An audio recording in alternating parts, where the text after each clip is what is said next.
So hello guys, आज के video में हम एक बहुत ही इंटरेस्टिंग क्वेश्चन करने वाले हैं जो कि मेटा के इंटरव्यू में भी पूछा गया था।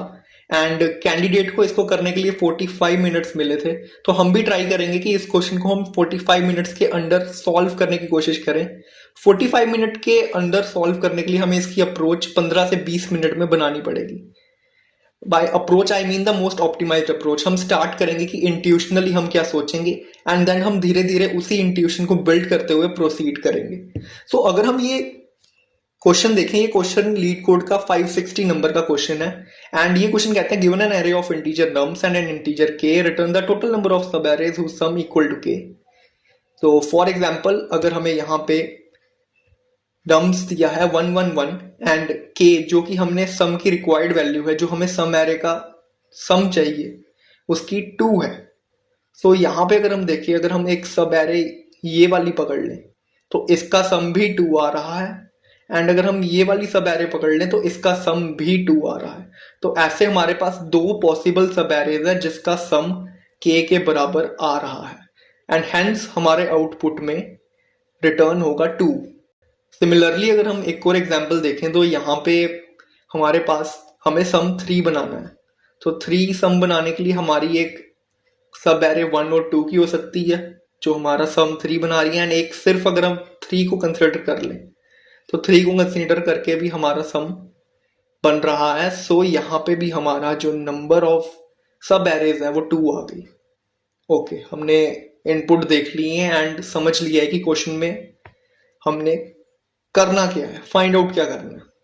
तो अगर हम यहाँ पे सबसे पहले इंट्यूशन की बात करें कि हमारा क्या इंट्यूशन आ रहा है यहाँ पे सोचने के बाद, सो आई वुड से कि यहाँ पे हम स्लाइडिंग विंडो अप्रोच अगर लगाएं तो उसकी मदद से हम बहुत ही आसानी से ये क्वेश्चन सॉल्व कर सकते हैं। सो हाउ, लेट्स सी कि मान लो कि अगर हम सबसे पहले 1 पे, सबसे पहला एलिमेंट है हमारा 1। सो वहां पे हम 1 हो गया हमारा। एक करंट सम एक वेरिएबल ले लेते हैं जो स्टोर करेगा कि हमारा जो करंटली सम किसके बराबर है। तो करंट सम हमारा, अभी हमारे पास एक एलिमेंट आया जिसकी वैल्यू 1 है, तो हमारा करंट सम हो गया 1 के बराबर। तो यहाँ पे हमारा 1 हो गया। ओके, अब हम जो स्लाइडिंग विंडो अप्रोच है वो ओ ऑफ एन की टाइम कॉम्प्लेक्सिटी के लिए लिख रहे हैं। सो सिंस हमने एक बार ये ट्रैवर्स कर ली है, हम इसके बाद इसके ऊपर लुक बैक नहीं करेंगे। तो हम आगे चलते हैं। आगे में हमारे पास फिर से 1 आया तो हमने अपने करंट सम को अपडेट करके 2 कर दिया। ओके, हमने जैसे ही अपडेट करके 2 किया, हमने जब चेक किया करंट सम और के को, जब हमने चेक किया तो हमने फाइंड आउट किया कि वो दोनों इक्वल है। एंड वो दोनों अगर इक्वल हो गए तो हमने अपना जो आंसर है, जो नंबर ऑफ सब एरे स्टोर कर रहा है, उसको हमने प्लस प्लस करके 0 से 1 में शिफ्ट कर दिया। ओके, तो अभी तक हमने हमारा आंसर में 1 आ गया है। तो इसका मतलब क्या है कि हमारा ये जो यहां से लेके यहां तक है, क्योंकि हमारा करंट सम क्या स्टोर कर रहा है, जितना भी स्टार्ट से लेके यहां तक सब एरे में सम स्टोर हुआ है वो स्टोर कर रहा है। तो हमारा एक सब एरे मिल चुकी है हमें, वेल एंड गुड। अब उसके बाद हम आगे गए, आगे 3 आया तो हमने फिर से अपडेट कर दिया। हमने करंट सम को 3 के बराबर कर दिया। जैसे ही हमने करंट सम को 3 के बराबर किया, हमने ये देखा कि जो हमारा करंट सम है वो ग्रेटर हो रहा है के से।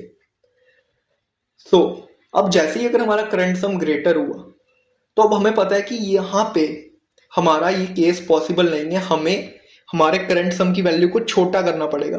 एंड सिंस हमने यहाँ पे मान लो एक पॉइंटर है जो हमने यहाँ तक लेके गए हैं, तो वो एक्सीड कर रहा है। तो अगर हमें इस सम को छोटा करना हो तो हमें पीछे वाली कोई वैल्यू माइनस करनी पड़ेगी। एंड इसका मतलब कि हम जो स्टार्टिंग वाली वैल्यू, अगर हम उसको माइनस करके हम चेक कर सकते हैं, हमें गारंटी नहीं है कि हमारा इक्वल आएगा या नहीं आएगा, बट हम चेक कर सकते हैं कि क्या वो सम इक्वल है या नहीं है। So what we will do, हम एक यहाँ पे पॉइंटर ले लेंगे लेफ्ट, जो डिनोट करेगा कि अभी तक हम कितने करंट सम को इंक्लूड कर रहे हैं हमारे आंसर में। लाइक जब हम इस केस में थे तो हमारा राइट इस साइड था, राइट पॉइंटर, और लेफ्ट पॉइंटर इस साइड था, और उसका सम 2 आ रहा था। तो हमें पता चल रहा था कि एक सब एरे लेफ्ट से लेके राइट तक एग्जिस्ट करती है। ओके, तो जब हमारा फिर आर यहाँ पे गया, आर हमारा तीसरे में गया, तो हमारी क्या है, हमारी यहाँ पे जो सब एरे है उसका सम 3 आ रहा है क्योंकि लेफ्ट और राइट यहाँ पे है, लेकिन हमें उसका सम 2 चाहिए और 3 ग्रेटर है 2 से, तो हमें अब अपनी विंडो को छोटा करना पड़ेगा। और जब भी हम विंडो को छोटा करते हैं हम पीछे से करते हैं, और जब भी हम विंडो को बड़ा करते हैं तो हम आगे से करते हैं। तो यहाँ पे अगर हमने विंडो को छोटा करना है तो हमने पहले, हम अगर 3 एलिमेंट्स कंसिडर कर रहे हैं तो हम पिछला वाला कंसिडर करना छोड़ देंगे एंड हमारे लेफ्ट पॉइंटर को अपडेट कर देंगे, एक स्टेप आगे कर देंगे हम अपने लेफ्ट पॉइंटर को। तो हमारा क्या होगा, इवेंचुअली लेफ्ट हमारा यहाँ आ जाएगा और राइट हमारा यहाँ आ जाएगा। तो फिर अगर हमने अपडेट किया है उसको तो डैट मीन्स कि यहाँ से हमारा वैल्यू घटेगा, यहाँ पे हमारे पास जो 1 था वो हमारा करंट सम से घटेगा, तो 3 अगर हमारा करंट सम है तो वो 3 घट के 2 हो जाएगा। एंड सिंस 2 हमारा k के बराबर है, दैट मीन्स हमारा आंसर अपडेट होगा और हमारा आंसर अपडेट होके 2 हो जाएगा। एंड इफ वी लुक, यहाँ पे हमारा जो ये है सब एरे वो 1 और 1 ये वाली सब एरे ले रहे हैं, तो हमारा जो फाइनल आंसर है वो 2 आ रहा है। और अगर हम यहाँ पे हमारा आउटपुट चेक करें तो आउटपुट भी हमारा 2 आ रहा है, और हमने यहाँ पे जो 2 सब एरे बनाई थी वो हम स्लाइडिंग विंडो के थ्रू एफिशिएंटली निकाल पा रहे हैं। Okay, sliding window approach done. हम यहाँ पे हमें लग रहा है कि हमारा सोल्यूशन हो गया। 45 मिनट का इंटरव्यू है एंड हमने 5 मिनट में ही क्रैक कर लिया है कि क्या इसका most optimize solution, and we are selected in Meta. But उसके पहले, बट से पहले we just look at the code. जो स्लाइडिंग विंडो का अगर कोड है, अगर हम वो देखें तो यहाँ पे हमने एक लेफ्ट और राइट 2 पॉइंटर लगा दिए हैं, एक हमने करंट सम वेरिएबल ले लिया है और एक आंसर ले लिया है जिसमें नंबर ऑफ सब एरे स्टोर हो रही है। एंड देन हम यहाँ से स्लाइडिंग विंडो लगा रहे हैं। स्लाइडिंग विंडो में अगर करंट ग्रेटर हो रहा है तो हम वहां से विंडो को श्रिंक कर रहे हैं, यहाँ से श्रिंकिंग फेज चल रहा है, और एल्स जो ग्रोथ फेज है वो यहाँ पे एट एवरी इंटरवल चल ही रहा है। एंड यहाँ पे अगर हम चेक कर रहे हैं कि अगर क्या वो k के बराबर हो रहा है, इन दोनों जगह हम चेक कर रहे हैं क्या वो k के बराबर हो रहा है, और अगर k के बराबर हो रहा है तो हम आंसर को प्लस प्लस कर रहे हैं एंड विंडो को श्रिंक कर रहे हैं। तो ऐसे करके हमने स्लाइडिंग विंडो अप्रोच कर लिया। But there is a catch. वो कैच क्या है वो हम कंस्ट्रेंट्स में चेक करते हैं। So if we look at the constraints, तो यहाँ पे अगर हम अपना नम्स डॉट लेंथ की वैल्यू चेक करें तो वो 2 × 10⁴ है। तो इसका मतलब कि ये क्वेश्चन डिमांड करता है कि या तो हम सोल्यूशन O ऑफ n में करें, या तो फिर हम ये जो सोल्यूशन है वो O of n log n में करें। Means we can sort the array, but sorting करने से तो कोई फायदा होगा नहीं क्योंकि हमें सब एरे चाहिए, हमें सब सीक्वेंस नहीं चाहिए। सो O of n log n वाला सोल्यूशन तो कट गया, हमें O ऑफ n का सोल्यूशन यहाँ पे चाहिए। एंड हमारा जो स्लाइडिंग विंडो है वो O ऑफ n पे ही काम कर रहा है, सो हमारी ये वाली कंडीशन तो काम करती है। But the problem comes here when we see that nums of i की वैल्यू किस रेंज से किस रेंज तक हो सकती है। तो यहाँ पे हमें पता चलता है कि ये जो रेंज है वो नेगेटिव भी हो सकती है। मतलब in the array we can have negative number, and इसके लिए स्लाइडिंग विंडो काम नहीं करेगा। वाई काम क्यों नहीं करेगा वो हम इस टेस्ट केस की मदद से देखते हैं। अगर हम यहाँ पे देखें, हमारे पास टेस्ट केस है एक, एंड अगर हम अपना नॉर्मल स्लाइडिंग विंडो एल्गोरिदम लगाएं तो यहाँ पे 1 हमारा करंट सम, यहाँ पे हम डिनोट कर देते हैं जो हमारा करंट सम है वो फिलहाल 1 बना। फिर जब हम 1 से और आगे गए तो यहाँ पे हमारा करंट सम अपडेट होके 2 हो गया। देन हम, या जैसे ही यहाँ पे 2 हुआ वो k के बराबर है, तो हमने जो अपना आंसर है, आंसर को हमने प्लस प्लस कर दिया। सो जब हम आंसर को प्लस प्लस करेंगे तो वो हमारा 0 से 1 में इटरेट हो गया। देन हम यहाँ पे आए, जैसे ही हम यहाँ पे आए हमारी करंट की वैल्यू नाउ 3 के बराबर हो गई। एंड जैसे ही हमारी करंट की वैल्यू 3 के बराबर हुई, हमें पता है कि अब हमने अपने जो विंडो है उसको श्रिंक करना है, और श्रिंक हमारा लेफ्ट साइड से होता है, पीछे से होता है। तो हमने विंडो को श्रिंक कर दिया एक साइड। तो अब हम जब चेक कर रहे हैं तो यहाँ पे 1 और 1 फिर से एक और सब एरे बन रहा है। और अगर हम कोड वाइज देखें, जो हमने अपना सोल्यूशन देखा, तो यहाँ पे करंट हमारा 2 हो रहा है जो फिर से k के बराबर है, तो यहाँ पे हमारा आंसर फिर से अपडेट होके 2 हो रहा है। देन हम जब एक और स्टेप आगे गए, यहाँ पे हमारा मेन डिफरेंस आ रहा है। कि जैसे ही हम यहाँ पे 2 पे गए तो हमारा अपडेट होके करंट हो गया 4। ओके, करंट हमारा 4 आ गया और हमें पता है कि now we have to shrink the window.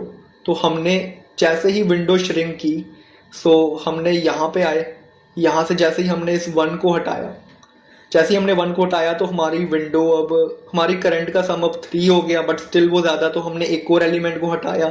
तो यहाँ से हमें पता चलता है कि जो श्रिंकिंग है, श्रिंकिंग में वाइल लूप हमारी यूज़ हो रही है, जो हमने ऊपर सोल्यूशन में भी देखा। तो यहाँ से 3 हो रहा है, 3 के बाद 2 हो रहा है, और 2 कब हो रहा है, जब हमने दोनों एलिमेंट हटा दिए और सिर्फ हमारे पास ये एलिमेंट है। सो ये 2 के बराबर है, तो ओके, हमारा आंसर फिर से अपडेट होके 3 हो गया।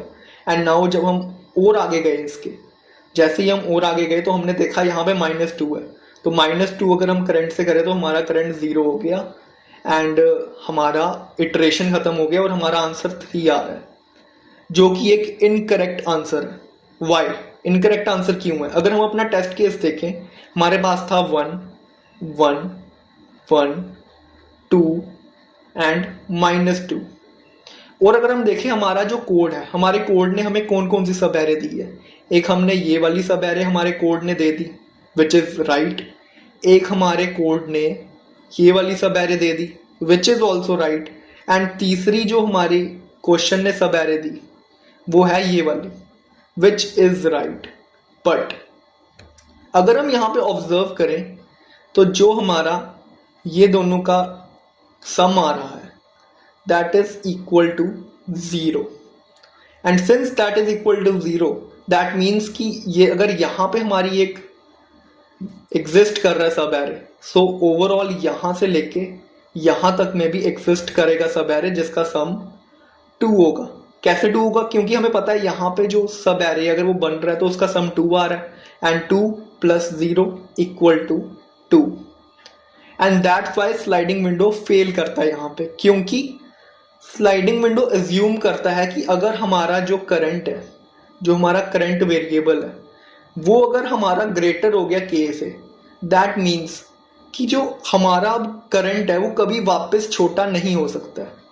एंड वापस छोटा से मतलब आई मीन कि हमेशा, क्योंकि अगर एरे में पॉजिटिव नंबर्स हैं तो अगर एक बार हमारा करंट पॉजिटिव हो गया तो उसके बाद वो कभी वापस नेगेटिव नहीं हो सकता है। वेयर एज अगर नेगेटिव नंबर हो, अगर नेगेटिव नंबर एग्जिस्ट करे, अगर नेगेटिव नंबर एग्जिस्ट करे तो भले ही उसकी वैल्यू बढ़ जाए, भले ही k की वैल्यू बढ़ जाए, आई मीन करंट की वैल्यू बढ़ जाए, still there is a possibility, there is a possibility कि वो वापस हमारा k के बराबर आ जाए, क्योंकि यहाँ पे हमारे पास नेगेटिव नंबर एग्जिस्ट करते हैं। फॉर एग्जाम्पल, अगर हमारी एक सब एरे बन रही है, ओके, सब एरे बन रही है जिसका सम 10 आ रहा है, देन हमारा यहाँ पे 20 आ गया, 20 आ गया, ओके।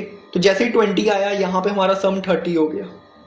सम जैसे ही 30 हुआ तो हमारे एल्गोरिदम ने बोला चलो आगे चलो, वेयरएज इन रियलिटी आगे हो सकता है कि -10 एंड अगेन -10 एग्जिस्ट करते हो, जिसकी वजह से जो न्यूट्रल सम है वो हमारा 0 के बराबर आ रहा है, एंड जिसका मतलब है कि ये जो पूरा है ये भी एक सब एरे है।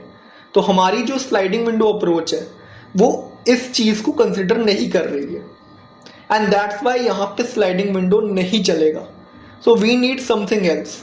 तो अगर हम यहाँ पे देखें, यहाँ पे हमारा स्लाइडिंग विंडो इसीलिए काम नहीं कर रहा है क्योंकि वहाँ पे हम जो श्रिंक कर रहे हैं, हम जब अपनी विंडो को श्रिंक कर रहे हैं, हम इस पॉसिबिलिटी के साथ कर रहे हैं कि जो हमारा करंट है वो कभी वापस छोटा नहीं हो सकता जब एक बार वो k से बड़ा हो जाए। बट इन रियलिटी अगर नेगेटिव नंबर आ गए तो वो उसको वापस छोटा कर देंगे, ओके।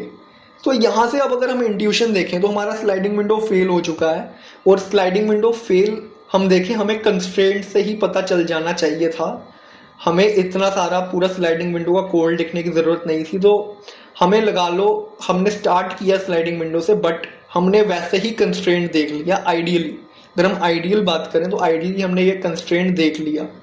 सो अगर हमने नहीं भी देखा, हमने इंटरव्यूअर को बता दिया कि हाँ ऐसे ऐसे करके स्लाइडिंग विंडो अप्रोच हम यहाँ पे लगा सकते हैं, बट क्योंकि यहाँ पे नेगेटिव नंबर है इसलिए यहाँ पे ये अप्रोच नहीं लगेगी। तो यहाँ पे हमारे 5 to 10 मिनट्स चले गए हैं, and still we have 35 to 40 minutes. तो अब हम देखें तो अब हम क्या कर सकते हैं। नाउ अगर हम देखें यहाँ पे हमने इतना कर दिया है, so now what I have, what can I do. So if I closely observe, मुझे पता चल रहा है कि मेरा स्लाइडिंग विंडो फेल कर रहा है, तो मैं मोर जर्नलाइजेशन की तरफ जाऊंगा, मोर जर्नलाइजेशन की तरफ जाऊंगा। What do I mean bye it? I mean कि अगर मैं स्लाइडिंग विंडो अप्रोच लगा रहा था तो मैं सारी सब एरेज को ट्रैवर्स नहीं कर रहा था, but now since I know कि नेगेटिव नंबर है, तो मैं जितनी भी सब एरेज हैं सबको ट्रैवर्स कर दूंगा। और उसके लिए आई नीड कि मेरे पास सारी सब एरेज हों, एंड सारी सब एरेज को निकालने के लिए I have recursion. Okay, I have recursion. Recursion के थ्रू मैं इजीली सारी सब एरेज निकाल लूंगा एंड उसको चेक कर लूंगा। रिकर्जन सब एरेज में रिकर्जन कैसे निकालते हैं उसकी एक, ये रिकर्जन की एक टाइप आ गई जिसमें जब सब एरे दी हो और हमें सब एरे सारी निकालनी हो एक एरे की, तो वो हम रिकर्जन के थ्रू निकाल सकते हैं। But the problem is that कि यहाँ पे टाइम कॉम्प्लेक्सिटी हमारी 2⁻n आएगी, जो कि तो स्लाइडिंग विंडो से भी बहुत खराब है। भले ही स्लाइडिंग विंडो हमारा नहीं दे रहा था अप्रोच, वो हमारा रॉन्ग आंसर देगा, बट हमारा जो रिकर्जन है वो तो टीएल ही दे देगा। सो ओके, हमारा रिकर्जन नहीं चल सकता। बट वी नो दैट कि अगर हमारा रिकर्सिव सोल्यूशन बन रहा है, so we can convert it in DP. But अगर हम डीपी में भी कन्वर्ट करें, so we have to recursive calls and that means कि हमारा जो टोटल टाइम कॉम्प्लेक्सिटी है वो O ऑफ n स्क्वायर के बराबर आएगा। And O of n square में भी हमारा एल्गोरिदम नहीं चलेगा। सो हमारी रिकर्जन प्लस डीपी वाली जो इंट्यूशन थी वो हमारी कंस्ट्रेंट ने फेल कर दी है, बिकॉज जो हमारे कंस्ट्रेंट है वो हमें चाहते हैं, वो हमें स्ट्रिक्टली बोल रहे हैं कि हमें O ऑफ n में ये सोल्यूशन देना है।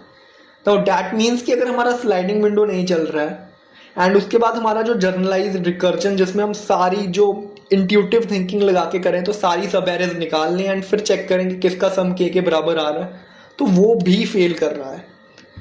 So now the most optimize solution, लेकिन उसके पहले अगर हम कोड देखें, यहाँ पे हमारा अगर रिकर्सिव सोल्यूशन देखें जिसमें बस उसके बाद डीपी में हमने एक डीपी का फंक्शन मतलब एक स्पेस बना देनी है डीपी की, तो अगर हम रिकर्सिव सोल्यूशन देखें, सो रिकर्सिव सोल्यूशन में हम यहाँ पे एक फॉर लूप लगा रहे हैं एंड फॉर लूप के अंदर हम दो वेरिएबल लगा रहे हैं, एक सॉल्व ये और सॉल्व ये, एंड देन फिर हम उसको चेक कर रहे हैं।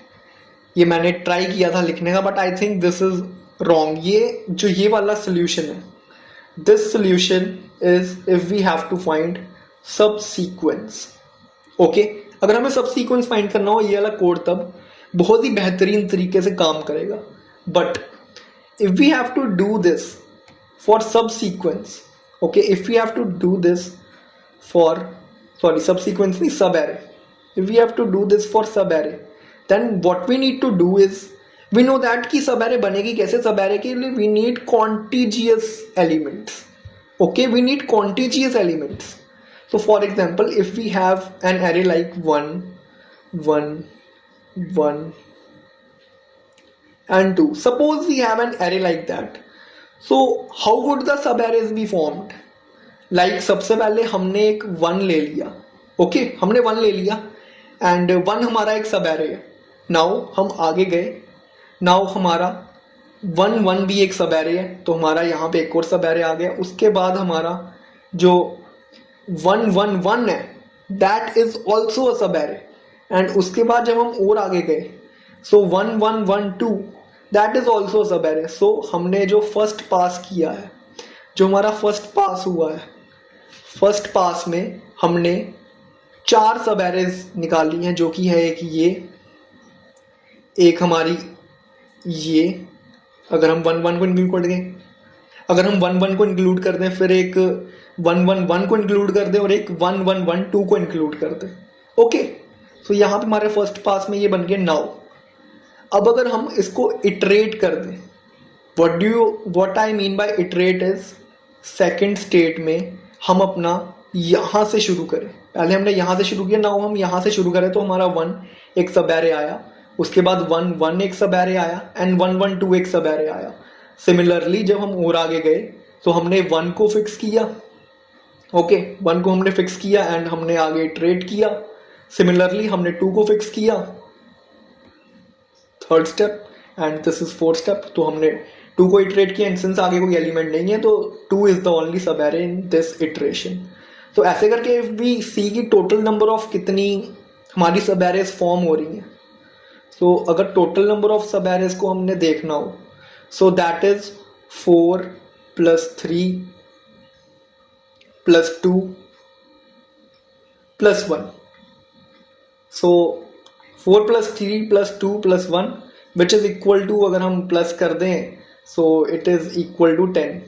और मोर जर्नलाइज्ड अगर हमें बोलना हो, so that is n -1 by 2 n +1/2, sorry.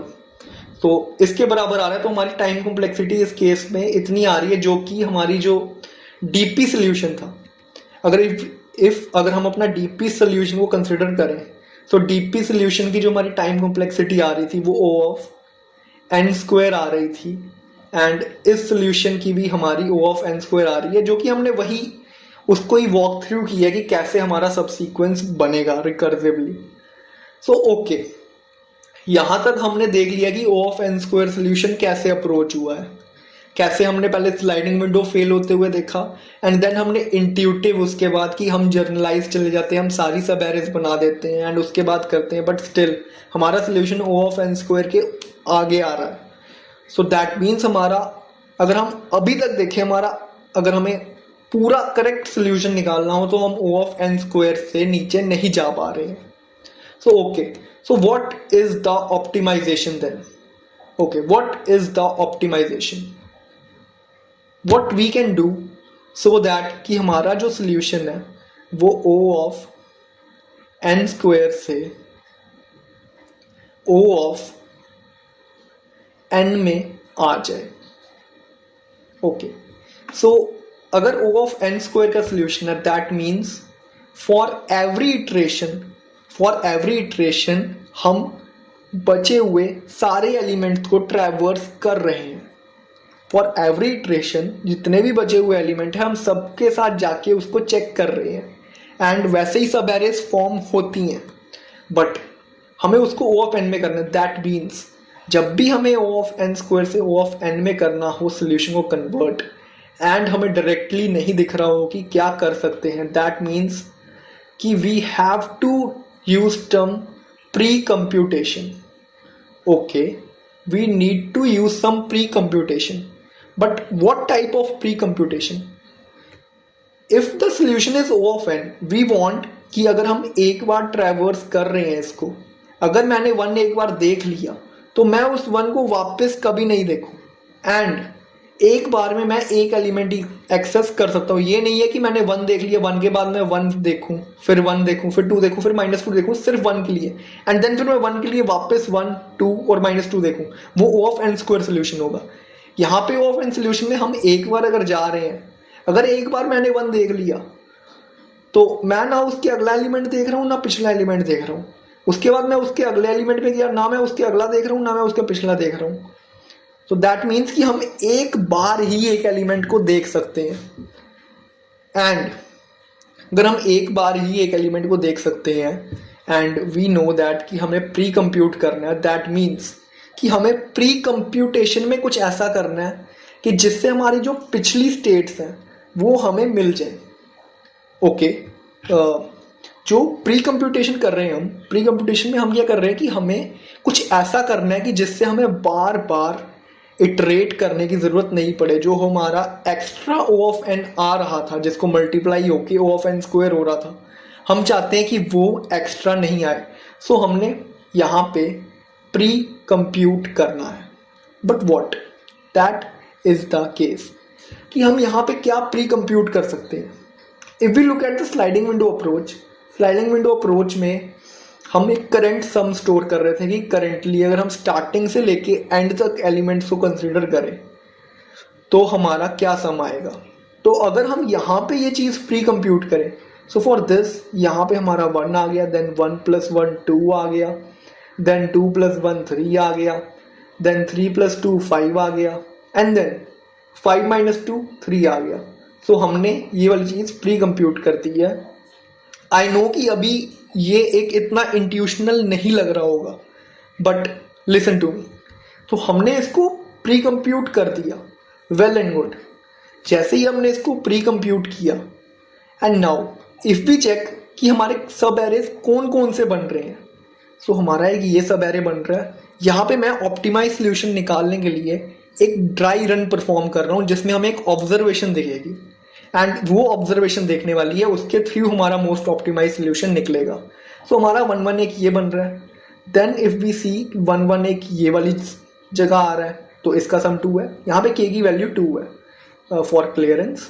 सो यहाँ पे एक ये सब एरे बन रहा है, एक ये सब एरे बन रहा है, एंड अगर और देखना हो तो एक ये 2 ये भी सब एरे बन रहा है, एंड फाइनली अगर ये 2 माइनस 2 1 1 ये भी एक सब सॉरी ये यहाँ तक जाएगा, ये 2 से लेके 2 यहाँ तक, ये भी एक सब एरे बन रहा है। ऐसे करके हमारे पास टोटल 4 सब एरेज आ रहे हैं। तो the point of view that I want to share in this is that कि अगर एक सोल्यूशन हमारा मान लो यहाँ पे यहाँ तक आ चुका है, दैट मीन्स यहाँ तक आ चुका है, एंड यहाँ पे उनका करंट सम क्या आ रहा है, करंट सम अगर देखें यहाँ पे क्या आ रहा है, 2 के बराबर आ रहा है। सो ये हमारा k के बराबर है, राइट। तो ये हमारा k के बराबर है, तो हमारा आंसर इटरेट हो जाएगा। ओके, अगर हम यहाँ पे आए, इस एरिया में अगर हम आए, इस एरिया में हमारा जो करंट सम है वो 3 आ रहा है। Okay, this is we know कि यहाँ पे 3 आ रहा है, लेकिन हमें इसको बनाना क्या है, हमने इसको 2 के इक्वल बनाना है। सो 2 के इक्वल बनाने के लिए हमें कौन सा नंबर चाहिए, हमें 1 चाहिए। अगर बाय चांस हमारे पास 1 होता, आई मीन कि अगर 3 से 1 माइनस हो जाता तो हमारा 2 आ जाता। Okay, so what I want you to do is कि तुम पीछे देखो, जितना भी हमने इटरेट किया है अभी तक, जितना भी हमने इटरेट किया है, क्या 1 एग्जिस्ट करता है हमारे जो प्री कंप्यूटेशन हमने किया है। सो यहाँ पे 1 एग्जिस्ट करता है। What does that mean, what does that mean, that is the thing कि what does that mean. That means कि if we exclude the elements, if we exclude the elements that are before this included that particular element, means कि अगर हम जितने भी इसके पीछे वाले एलिमेंट हैं इंक्लूडिंग दिस एलिमेंट, उसको अगर हम एक्सक्लूड कर दें हमारी एरे से, तो जितनी भी बची हुई एरे है वो हमारी एक सब एरे बनाएगी, विच इन दिस केस इज 1 1 जो हमारा सब एरे बना रहा है। ओके, थोड़ी सी अप्रोच समझ आई होगी, बट अगर हम और ज़्यादा देखने की कोशिश करें, और ज़्यादा अगर हम थोड़ा डग डीप करें, so what I am saying is that, first let me clean it, या so what I am saying that कि मान लो कि हमें पता है कि हमारा जो सब एरे है वो यहाँ से रेड वाला देखो, जो रेड वाला है जो 1 से लेके -2 तक एग्जिस्ट कर रहा है, वो हमारा एक वैलिड सब एरे, लेकिन वो आ कैसे रहा है, दैट इज द क्वेश्चन। सो अगर हम यहाँ पे देखें, यहाँ पे हमारा वैलिड सम 3 आ रहा है, मतलब हमारा टोटल सम अभी तक 3 आ रहा है। What is this current sum, that is sum of all the elements that are present before it including that particular element. Okay, so 3 यहाँ तक आ रहा है, एंड व्हाट इज अ सब एरे, सब array is a contiguous part which may or may not be in the first but can be any other element including this element, including all the elements। and हमने यहाँ पे pre computation में क्या किया है, हमने include किए हैं वो सारे एलिमेंट्स, हमने इंक्लूड किया। फॉर एग्जांपल अगर हम यहाँ 2 पे हैं, तो व्हाट डज दिस 2 मीन्स कि यहाँ पे जो इस इंडेक्स पे एलिमेंट्स हैं उसके पिछले जितने भी एलिमेंट्स हैं और उस एलिमेंट को इंडेक्स को मिला के जो टोटल सम आ रहा है वो 2 आ रहा है। तो दैट मीन्स कि अगर यहाँ पे 3 आ रहा है और हमें k की वैल्यू 2 दी है, दैट मीन्स अगर हमारे पास पीछे कोई अगर ऐसा सम आ रहा है जिसकी वैल्यू 1 के बराबर है, सो उस केस में 3 - 1 = 2 बन सकता है। तो वी वुड चेक कि क्या पीछे 2 आ रहा है, एंड यस हमारा जो 2 है, सॉरी हमारा जो 1 है वो यहाँ पे एग्जिस्ट कर रहा है। दैट मीन्स कि we have to exclude all the elements that are before this including this element. That means कि हमने यहाँ से एरे से जितने भी एलिमेंट इसके पीछे थे वो सारे एक्सक्लूड कर दिए, वो सारे एक्सक्लूड कर दिए। और जैसे ही हमने ये सारे एलिमेंट्स एक्सक्लूड किए, जैसे ही हमने ये सारे एलिमेंट्स एक्सक्लूड किए, तो हमारे पास देखो एरे में क्या बचा है, 1 1 2 -2 which is a valid sub array. Got it? Which is a valid sub array. So this is the most optimize solution. अगर हम इसका कोड देखें, फिर look at the code. So here is the code, जहां पे हम क्या कर रहे हैं, हम सबसे पहले एक प्री कंप्यूटेशन परफॉर्म कर रहे हैं। Hair is the pre computation, जहां पे हम प्रीफिक्स में सम ऐड कर रहे हैं। So there is the precomputation part. Okay, जैसे ही हमने प्री कंप्यूट कर दिया, देन हमने एक अनऑर्डर्ड मैप बना दिया, क्योंकि अनऑर्डर्ड मैप O ऑफ 1 की टाइम कॉम्प्लेक्सिटी से अपने अंदर के एलिमेंट्स को फाइंड कर देता है। तो हम यहाँ इस अनऑर्डर्ड मैप में जितने भी हमारे एलिमेंट्स आते जाएंगे उसे स्टोर करते जाएंगे। Okay, got it. उसके बाद हमने एक फॉर लूप लगा दी, एंड सिंस एक ही फॉर लूप लग रही है तो, और एक ऊपर भी लग रही है बाय द वे, तो हमारी O ऑफ n की टाइम कॉम्प्लेक्सिटी आ जाएगी, राइट। तो अब हम अंदर क्या कर रहे हैं, अंदर हम वही वाला काम कर रहे हैं कि हम पूछ रहे हैं कि क्या हमारा जो अनऑर्डर्ड मैप है, क्या हमारे अनऑर्डर्ड मैप में जो हमारा करंट सम है, जो करंट सम से अगर हम k माइनस करें तो जो हमारा नंबर आ रहा है, जैसे for example in this case हमारा 1 सम आ रहा था, इसको माइनस करके हमारा 1 आ रहा था, तो क्या 1 एग्जिस्ट करता है हमारे मैप में। तो अगर बाय चांस 1 कभी आया होगा तो यहाँ पे वो बता देगा कि 1, यस 1 हमारा एक बार आया था, तो दैट मीन्स कि 1 हमारा एग्जिस्ट करता है पहले और ये एक वैलिड सब एरे है। एंड इफ अगर 1 नहीं होता, अगर 1 नहीं होता, दैट मीन्स कि वो एक वैलिड सब एरे नहीं है। Easy. So okay, this was the optimized approach. I know कि ये बहुत ज़्यादा इंट्यूशनल नहीं था। What do I mean by intuition, कि हमने स्लाइडिंग विंडो से शुरू किया। अगर स्लाइडिंग विंडो से हम शुरू करके यहाँ पे इस सोल्यूशन तक नहीं पहुँच सकते हैं, दैट आई नो, बट हमने स्लाइडिंग विंडो से शुरू किया, हमने उसके जर्नलाइजेशन की तरफ गए कि ओके स्लाइडिंग विंडो नहीं चल रहा है तो हम सारी सब एरेज बना देते हैं। बट सिंस जब हमारा सारी सब एरेज वाला सम भी नहीं चला, जो हमारा सोल्यूशन था वो नहीं चला क्योंकि उसकी टाइम कॉम्प्लेक्सिटी ज़्यादा थी, तो हमें पता था कि हमें हमारी टाइम कॉम्प्लेक्सिटी को O ऑफ n स्क्वायर से O ऑफ n करना है, और O ऑफ n स्क्वायर से O ऑफ n करने के लिए हमें कुछ प्री कंप्यूटेशन करनी पड़ेगी। दैट इज द इंट्यूशन, कि हमें कुछ प्री कंप्यूटेशन करनी पड़ेगी। और प्री कंप्यूटेशन अगर हम एरे में देखें जहाँ पे हमें सब एरे बनाना है, तो अपार्ट फ्रॉम एडिंग एलिमेंट्स हम कुछ और प्री कंप्यूट लॉजिकली या इंट्यूशनली नहीं कर सकते हैं।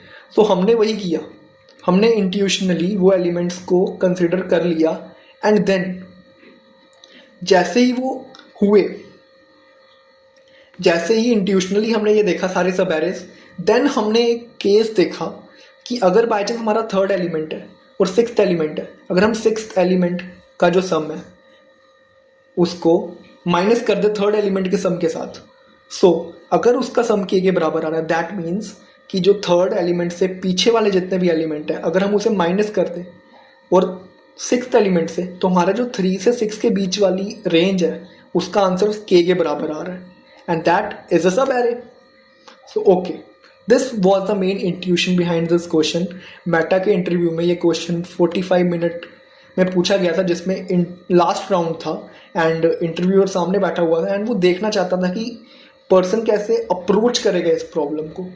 अगर डायरेक्टली ये ऑप्टिमाइज सोल्यूशन आप दे दोगे इंटरव्यू को, तो उसको लगेगा आपने रट्टा मारा हुआ है, आपने ऑलरेडी ये क्वेश्चन सॉल्व किया हुआ है। बट अगर आप ऐसे अप्रोच करोगे कि आप पहले स्लाइडिंग विंडो लगा रहे हो and now it is failing, now you are trying for generalization, and then at the end of which आपको फिगर आउट हुआ कि कैसे आप यहाँ पे आपको प्री कंप्यूटेशन करना पड़ेगा and then in precomputation आपको ये चीज़ करनी पड़ेगी। सो वैसे करके आपका लॉजिक इंटरव्यू को पता चलेगा कि आपका क्लियर होगा, कि आपको लॉजिकल नॉलेज है। सो ऐसे करके हमने ये इंटरव्यू का प्रॉब्लम बहुत ही अच्छे तरीके से सॉल्व करती है। वीडियो की जो लेंथ है वो बहुत ज़्यादा हो चुकी है, बट जो अप्रोच है और जो लॉजिक है वो क्लियर बहुत अच्छे तरीके से हो गया होगा। That's it for the video. Thank you.